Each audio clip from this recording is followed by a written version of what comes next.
Hello everybody, welcome back to my channel. Today I'm going to be doing the mid-year book freakout tag. I don't think I did this tag last year, but prior to that I had done it every single year, and it's a tag I really enjoy. I really love this tag because it allows me to reflect on what I've already read, what I really want to get to reading later on in the year as well, and kind of like helps me prioritize things a little bit.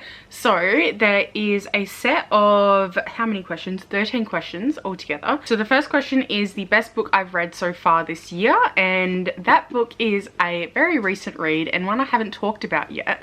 And that is Delilah Green Doesn't Care by Ashley Herring Blake. This is one of my most recent reads and I just loved it so much. This is a sapphic small town romance novel and I absolutely had so much fun with it.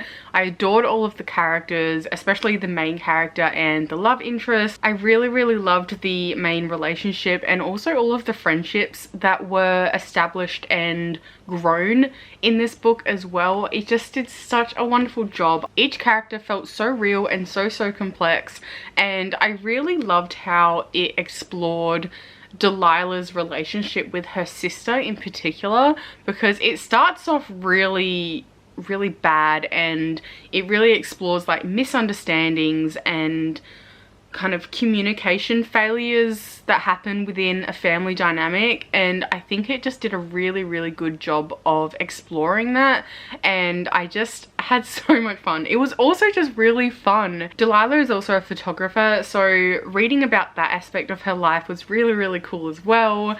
And the main love interest, Claire, she's just, I loved Claire so much as well. Like I loved these characters. I loved the overall plot and the setting and everything about this. I had so much fun reading it. It just like, it made me so happy, and this is my first Ashley Herring Blake book and I think I'm gonna have to read more. Question 2 is the best sequel I've read this year, and this one was actually really hard because I haven't read any new sequels this year. There's only one and I haven't actually finished it yet, so I am really enjoying it so far, but I can't tell you exactly how I feel. That book is House of Sky and Breath, which is book 2 in the Crescent City series by Sarah J Maas. So far I'm absolutely loving it. I don't know if I like it like as much as the first book, but I'm still really interested to see where the plots are going, where the relationships go. It's definitely keeping my interest. So this is my answer for that. I know it's a bit of a weird one because I'm literally only just over halfway, but the other sequels that I've read are all like rereads for me, so I didn't really want to include those. The only other sequels I think I've read are part of the Heartstopper series and the Wayward Children series. I did love those as well, but this is the only like new one that I can think of. Question 3 is a new release that you haven't read yet but really want to, and I've actually got 3 answers for this just because I've been looking forward to these books so much. I have only just recently gotten the physical copies of all of these in my possession though, so I will be starting them very soon and I'm so excited. So the first one is Vladimir by Julia May Jonas. This one is about the relationship between a English professor and her husband, who is also a teacher at a small liberal arts college that they both teach at together, and her husband is actually under investigation for inappropriate relationships with his students. Prior to the investigations, the couple had a mutual understanding when it came to kind of relationships outside of their marriage, and she ends up meeting a man named Vladimir and things kind of go from there. And I am just so intrigued by this. I love the cover for this. It sounds really interesting and I think it's going to explore topics in a really interesting and intriguing way, which I have heard it's done. So excited for this one. The next one that I'm really excited for is Electra by Jennifer Saint, and I am so excited for this one. I have heard so many good things about Jennifer Saint's writing.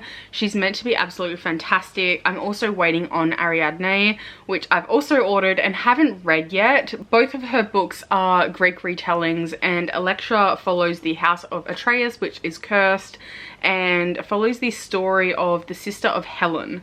So yeah, I am really excited. Apparently, like, her writing is just absolutely gorgeous and her storytelling is just next level, and I've heard nothing but glowing reviews of this. This next book is actually something that I didn't realize was even coming out at all. Like, I didn't know this existed until I randomly saw it in a bookstore one day. As soon as I saw it, I became absolutely obsessed with the cover and I became obsessed with the premise, and it just sounds so cool. And that is Woman Eating by Claire Coda. I think all of these came out in like May of this year. This one is about a woman named Lydia who really just wants to try all of the different types of foods. She's really obsessed with food and she can't actually eat any of them. So she is a vampire and she is trying to navigate kind of like a normal ordinary life, like she's living away from her vampire mother for the first time. Lydia lives in a space with a bunch of humans and she really can't bring herself to feed on them. This explores Lydia's struggles between her vampire and her human side and how they kind of reconcile and interact, and I just think it sounds so fascinating. Like, I am so excited for this. I'm also like, this might be one of my favorite covers ever. Like, I'm in love with it. I think it looks so cool. The fourth question is my most anticipated release of the second half of the year, and for that one I'm going with The Atlas Paradox by Olivia Blake. This is book 2 in the Atlas 6 trilogy, I think it's gonna be. I'm not actually sure on that one,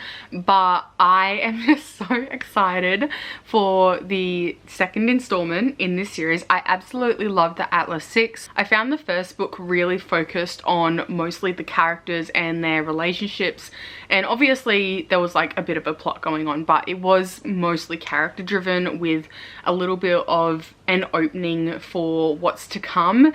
And I think the second book is going to explore more of that and explore more of the academy, and I just think it's going to be so good. I am so excited for it. Number 5 is my biggest disappointment of the year so far, and for this I've actually got 2, one probably more so than the other. So the first one is the first book I thought of when this prompt came up, and that is My Year of Rest and Relaxation by Otessa Moshfegh.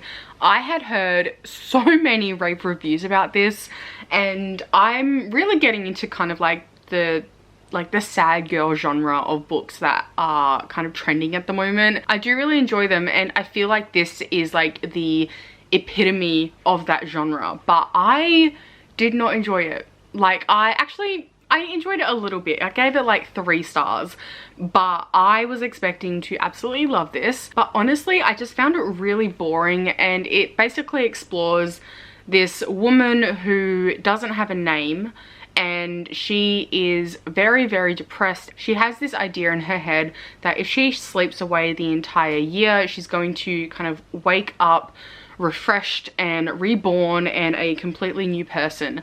And so it's a really interesting premise, and the thing is, I get that it's not meant to be an exciting book and that nothing really happens, but I still kind of expected a little bit more to happen. I wanted something. I wanted this book to give me something, and she's very privileged. Like, you're not meant to like this character at all. Like, she is horrendous. I don't really mind unlikable characters, but this main character was just something else, and that coupled with the fact that basically nothing happens in this entire book was just, it just wasn't enough for me, and I did not enjoy myself as much as I would have hoped, because I feel like this really could have delved deeper into the idea that she is this really privileged, unlikable person, because she's also loaded, by the way, and she still has depression. And I think that could have just been maybe explored a little bit more. It was kind of touched on, but I don't think it was quite enough for what this book was. The second biggest disappointment for me was It Ends With Us by Colleen Hoover. I gave this one 2 out of 5 stars. I fully expected to love this one because it is literally hyped up absolutely everywhere, and I feel like every single person loves this book. This was my first ever Colleen Hoover book, and it was just atrocious. Like, the writing was so bad, the characters were so bad, and like one of them is clearly not meant to be liked by the end of it, but like I didn't like the main character, I didn't like either of the love interests. Like I just hated this book. I did do a full video where I go into lots more detail about this book, so I will leave that up here. Not for me. Didn't like it at all. Number 6 is Biggest Surprise, and for this one I immediately thought of Shoko's Smile by Choi Eun-young, and I always thought that I wasn't a short story anthology kind of girly, because every single anthology that I've read in the past I've not really enjoyed that much. Like, I found them to be kind of mediocre at best, and I'd liked maybe 1 or 2 stories. But it turns out I just don't like YA anthologies, because I loved this. This book is translated from Korean, and it explores the relationships between women in their 20s and their families and their friends, and it just kind of explores their lives. It's just, you get tiny little snippets into each of these people's lives, and some of it is really profound, and a lot of it made me cry, and I love this book so much. I really loved the first story, which is Shoko's Smile, but I also really loved a few towards the end as well, and also like in the middle as well. I loved so many of these stories. I think I gave this like 4.5 out of 5 stars.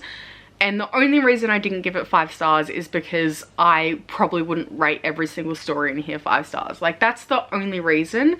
But apart from that, I loved it so much. This book has just stuck with me. Like, ever since I first read it a few months ago, it has been in my mind almost permanently. I loved it. Number 7 is my favorite new author, and this can either be a debut author or an author who's just new to me, and this one was really hard to narrow down because I've only read one of each of these authors' books, and some of them only have 1 book out so far, and I can't really call them a favorite yet just because it's only like 1 book, but I do really love their work. First up, I have Emily Henry, because I read and loved Book Lovers, but I haven't read any of her other work yet. Then I have Elena Ames after reading The Spanish Love Deception, and I have Ali Hazelwood after reading The Love Hypothesis. Question number 8 is my newest fictional crush, and I could not choose between these two. I guess technically my newest is the book I read most recently, but I have to mention both of these. So first off, because I read this book first, is Aaron Blackford from The Spanish Love Deception. I loved him so much. I know a lot of people are like, oh, it's just like the bare minimum, but like, honestly, I loved him. I really loved him. And then I have Charlie Lastra from Book Lovers. Also obsessed with him. This is technically my newest fictional crush because I read it most recently, but I love Charlie Lastra so much. The next question is newest favorite character, and the book I've selected for this could technically also go under my newest fictional crush as well. That is Delilah Green from Delilah Green Doesn't Care. I loved Delilah. I loved her entire character. I loved her complexities. Like, she's flawed, but like it makes sense. And it's just like, she felt so real. Like, she's kind of hot as well. And I just had so much fun reading about her and her relationship with Claire. I mentioned this earlier in a different question, but I love Delilah Green. Like, I think she's one of my favorite like female characters ever. I adore her, and she's almost the perfect kind of character to me. Like, she's not perfect as in she doesn't have any flaws. I think she's just so well written and so well rounded and developed, and I loved every second I got to read about her story. Number 10 is a book that made you cry. 3 books have made me cry this year, and the first one is one that I just mentioned before, and that is Shoko's Smile. Like I said, a lot of these tabs are just parts where I cried. It just made me feel so much, and it really just meant a lot to me to read about. I really, really love this. So that made me cry in certain short stories. And then next up, I reread the Heartstopper series. So volume 3 and 4 definitely made me cry the most. And this is just, it's so like happy, but this is definitely a tearjerker as well. I just love Charlie and Nick so much. And I really love how this explores kind of a new aspect of their relationship, and it makes me cry every single time I reread it. The book that made me probably cry the most out of these ones is Everything I Know About Love by Dolly Alderton. I never would have picked this up if it weren't for like one of my best friends recommending it to me. And it's a memoir about Dolly Alderton, who I had no idea who she was before I picked up this book. And it just, I was literally sobbing by the end. I think I really picked this up at the perfect time as well, because I'm going through a bit of a crisis being in my late 20s. I get that like age is just a number, but like this book just like, it's like it reached inside my head and just like pulled out all of the things that I was trying to like put together and understand, and it wrote it all down in this book, and it was perfect. This really is like a love letter to female friendships and love in all of its different forms, and about growing up, and it's just so beautiful. And the last few chapters in particular, oh, here we go. I just accidentally went to one of my annotations and it literally just says literally crying right now. Like that's all it says. And I'm pretty sure from like that point onward I was like sobbing, like absolutely bawling my eyes out. The 11th prompt is a book that made me happy, and I've already mentioned this book before in this video, but I have to go with The Spanish Love Deception by Elena Armez, because I think I just really read this at the right time. Not only was it like a really fun, cute romance for me, but I was going through like a little bit of shit at work and things to do with that, and sexism, and this book, while it doesn't fully explore that, it does definitely touch on it. And just reading about it, it made me feel so like validated when I really needed it. And then I just had such a fun time reading about Aaron and Catalina and their relationship, and it made me laugh, and it was just, it made me so happy.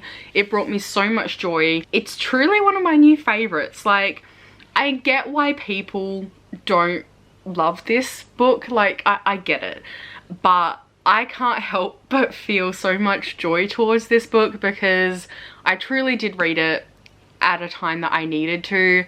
And it was just, it was so funny, and it made me laugh, and it made me smile, and it just, like, thinking back about my time reading this book just brings me so much joy. So easy answer. Number 12 is the most beautiful book I have bought or received this year, and I've got a couple of answers for this just because like there are so many beautiful covers and I can't choose one. So the first one, I'm gonna go with Alone with You in the Ether by Olivia Blake. I don't know if you can really like tell in the camera, but it's really, really simple. Like, it's such a simple cover, but I think it's beautiful. And then of course we are going to go with Electra, because how can I not? Like, look at the shine on that. It's got the end papers as well, which are just stunning. And then again, I literally already mentioned this cover, but Woman Eating. I'm obsessed with this cover. I love it so. I think it just looks so cool. Like the font, the basket of fruit, the classical looking person on the front. Probably one of my favorite covers ever. I literally already said this. I don't know why I'm continuing on. So the final question is, what books do I need to read by the end of the year? Let's see. So obviously Woman Eating and Electra. I'm also going to go with Alone with You in the Ether. Oh, I really want to read Boy Parts. I have heard so many good things about this one, and I bought it a while ago, and I don't know why I haven't picked it up yet. I just really haven't been in that specific mood for it. but really excited for that. I really want to read Breast and Eggs as well by Miyuko Kawakami. This is a translated book from Japanese and I got it for Christmas last year. I just went and picked like a bunch of books from my shelves, so I'm just going to quickly go through them. Slow Days Fast Company by E. Babbitts, and then there is No Such Thing as an Easy Job by Kikuku Sumura. This is like another one of the books in kind of like the sad girl genre, but it isn't a white girl. And then I have Unbound by Tarana Burke. This is the woman who founded the Me Too movement. And I have Detransition Baby by Tori Peters. Heard amazing things.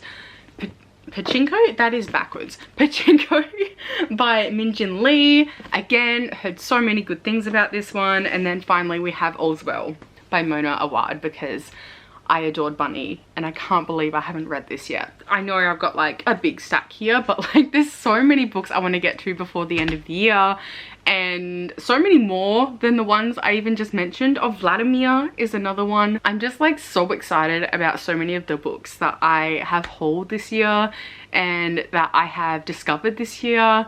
And I'm just so excited about reading again and I love it. So that is it for this video. I'm going to go clean up my bookshelves because they are now a mess. I will leave all of my social media down in the description box below. I also stream on Twitch. I stream reading sprints and just general gaming on twitch.tv/tkitty with 2 Ys. I think that is about it. I hope you look after yourselves and that you have a fantastic day or night, and I will see you all next time for a new video.